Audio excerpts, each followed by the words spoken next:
Salut la Team Foxy, c'est Raj, j'espère que vous allez bien. J'ai une petite question à vous poser. Quel est le point commun entre la chauve-souris, les radars et ce son?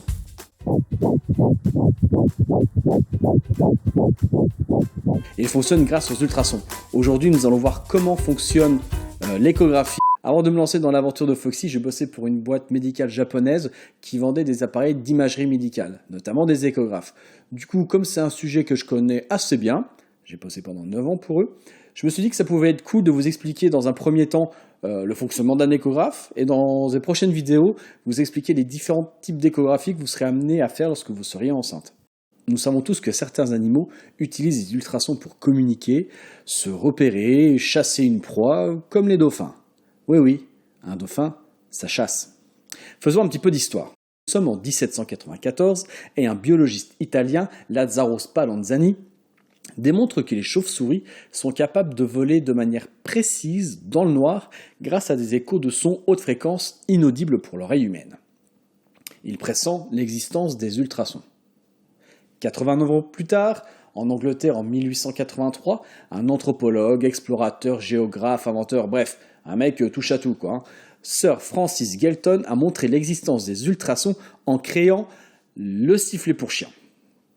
Quand il souffle dans ce sifflet, lui et les gens autour de lui n'entendent rien du tout. Par contre, les chiens, eux, réagissent. Les ultrasons sont une onde qui se propage dans différents milieux et la gamme de fréquences des ultrasons tourne des 16 kHz jusqu'à 10 MHz.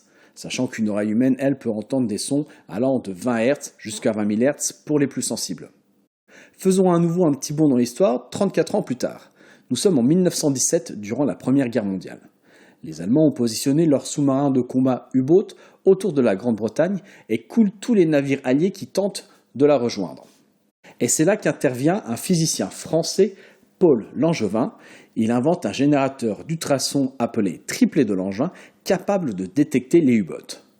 Son générateur d'ultrasons est basé sur les travaux des frères Jacques. Non, pas frère Jacques Lacontine, mais Jacques et Pierre Curie. Ils ont découvert l'effet piézoélectrique en 1880, mais on voit ça juste après.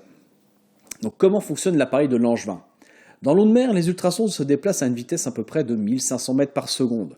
Et lorsque les ultrasons rencontrent un obstacle, ils sont réfléchis et reviennent à leur point de départ en produisant un écho.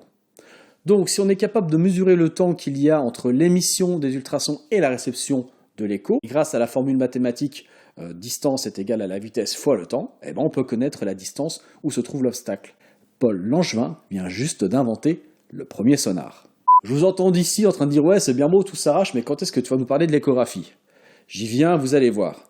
Il faut attendre 1951 et les travaux d'un médecin militaire John G. Wild et d'un électronicien John Reid pour la création du premier échographe suffisamment précis pour pouvoir faire la distinction entre des tissus sains et des tissus cancéreux. D'ailleurs, on appelle John G. Wild le papa de la médecine ultrasonore.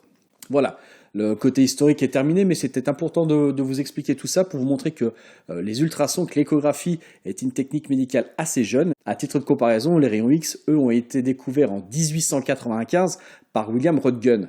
Vous connaissez certainement cette image. Pour pouvoir comprendre le fonctionnement d'un échographe, nous devons faire un petit point sur l'effet piézoélectrique. Je vous rassure, ce ne sera pas trop chiant. Enfin, j'espère. L'effet piézoélectrique a été découvert par les frères Jacques et Pierre Curie. Et c'est quelque chose dont on se sert tous les jours. On s'en sert dans ça et dans ça. Piezo vient du grec piedzin qui veut dire presser, appuyer. Pierre et Jacques ont montré que le quartz, soumis à une tension électrique, se mettait à vibrer à une fréquence très stable. Et réciproquement, soumis à une action mécanique, il produit une tension électrique. Et c'est ça, la piézoélectricité. La fréquence de résonance du quartz dépend de la taille du quartz et de la manière dont il est taillé. D'où leur utilisation dans les montres et les sondes d'échographie. Ah, vous voyez qu'on parle de l'échographie. Maintenant, imaginez que l'on met de côté tous ces quartz bien rangés, bien taillés, et qu'on vient les exciter brièvement par une tension électrique. Ils se mettent à vibrer, donc produisent une onde ultrasonore qui va se propager à travers les tissus, et cette onde va rencontrer différents obstacles, les organes, qui vont la réfléchir et la renvoyer vers le point d'émission. Le quartz va se déformer avec cet écho et produire une tension électrique proportionnelle à la force du retour. Maintenant, vous répétez ce cycle de façon continue et très rapidement, et vous venez de créer votre première sonde échographique. La sonde échographique, c'est l'élément essentiel d'un échographe. Les autres éléments qui composent l'échographe, les sondes, on vient juste de les voir. Alors il en existe de différentes formes en fonction de la zone qu'on veut explorer. Il y a l'unité centrale de l'échographe qui s'occupe de générer toutes les tensions électriques, de les numériser, de traiter ces signaux, de faire tous les algorithmes de reconstruction d'images. En gros, c'est le cerveau de l'échographe. Et il y a aussi le moniteur qui lui sert à afficher les images. Et puis je crois que... Ah non, j'oubliais, il y a ceci aussi. Ouais, vous le connaissez tous. Le gel bien froid qu'on vous met sur le ventre. Il est indispensable pour faire l'échographie. Sans lui, pas d'écho. Il permet un contact optimal entre la sonde et votre peau. Parce que s'il y a de l'air entre les deux, pas d'ultrason. Un échographe a principalement 3 modes de visualisation. Le mode classique de base, qu'on appelle le mode B, comme bidimensionnel, construit des images 2D en noir et blanc. Enfin plutôt, je devrais dire, en niveau de gris. Lorsque les ultrasons passent dans un milieu où ils ne sont pas réfléchis, sur l'écran, ça se traduit par une zone noire. On dit que c'est une zone anéchogène, par exemple le liquide amniotique. Et au contraire, lorsque les ultrasons rencontrent un os, par exemple, ils sont fortement réfléchis, là l'os sera visualisé par une zone blanche, et là on parle de zone hyperéchogène. Et l'art de l'échographiste est de bien connaître l'anatomie afin de positionner correctement sa sonde et savoir lire et interpréter les différentes images. Ensuite, il y a le Doppler couleur. Le Doppler couleur permet de voir le déplacement du sang dans les vaisseaux. En général, lorsque c'est rouge, c'est que le sang s'approche de la sonde, et lorsque c'est bleu, on dit que le flux fuit la sonde. Le troisième mode est le mode Doppler pulsé. Il permet d'entendre et de faire une analyse spectrale du flux. C'est grâce à ce mode-là que vous pouvez entendre ceci. L'effet Doppler, vous le connaissez tous. Imaginez, vous êtes dans la rue. Vous êtes sur le trottoir, vous entendez les pompiers qui arrivent. Au fur et à mesure que le camion des pompiers va s'approcher de vous, vous allez avoir l'impression que la sirène devient plus aiguë. Et une fois que le camion vous aura dépassé, vous allez avoir l'impression que la sirène devient plus grave. Et c'est ça l'effet Doppler. Je vous passe l'explication mathématique, c'est juste un décalage de fréquence entre un objet mobile, dans notre cas le sang, et un observateur fixe, la sonde échographique. En fonction du type d'échographie, premier trimestre, morphologie ou troisième trimestre, votre gynécologue ou sage-femme a des images clés à obtenir. Il va se servir donc de ces différents modes afin de pouvoir les obtenir et pouvoir mesurer les différents paramètres pour s'assurer du bon développement du fœtus.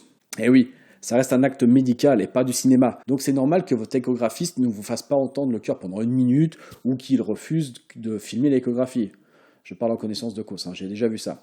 L'examen demande une grande concentration de sa part, car il ne doit absolument rien rater. Pour finir, l'échographie a beaucoup d'avantages. Elle permet d'avoir une image rapidement et en direct de votre fœtus, sans danger pour vous et pour le bébé. Pour vous, à part le côté froid du gel, c'est 0 douleur, 0 gêne. Vous pouvez connaître le sexe de votre petit bout avant qu'il arrive, ça vous permet de préparer la chambre, peinture rose ou peinture bleue, enfin pour ceux qui veulent savoir. Sachez qu'en Inde, il est interdit de donner le sexe du fœtus pour éviter les avortements sélectifs. Ça arrive que le bébé soit mal positionné et qu'il tourne le dos parfois, et que du coup l'échographiste n'arrive pas à obtenir les images qu'il souhaite. Alors il pourra vous demander de ressortir, d'aller marcher un petit peu et de revenir faire l'écho plus tard. Des fois l'image peut être difficile ou carrément impossible à interpréter. C'est dû à un problème d'échogénicité. Cela peut arriver en cas d'obésité, mais j'ai déjà vu des futures mamans assez fines avoir une mauvaise échonicité. Du coup, l'examen prend plus de temps parce qu'on a de mal à avoir les images. Voilà, c'est tout pour cette vidéo. J'espère qu'elle vous aura plu. Si c'est le cas, lâchez un pouce et abonnez-vous, c'est important pour nous. N'hésitez pas dans l'espace commentaire à réagir, à nous raconter votre échographie, si c'est bien passé. Si vous avez eu l'écho 3D, je serais curieux de le savoir, donc dites-le nous dans l'espace commentaire. Sinon, je vous souhaite de bonnes fêtes de fin d'année et je vous dis à la prochaine.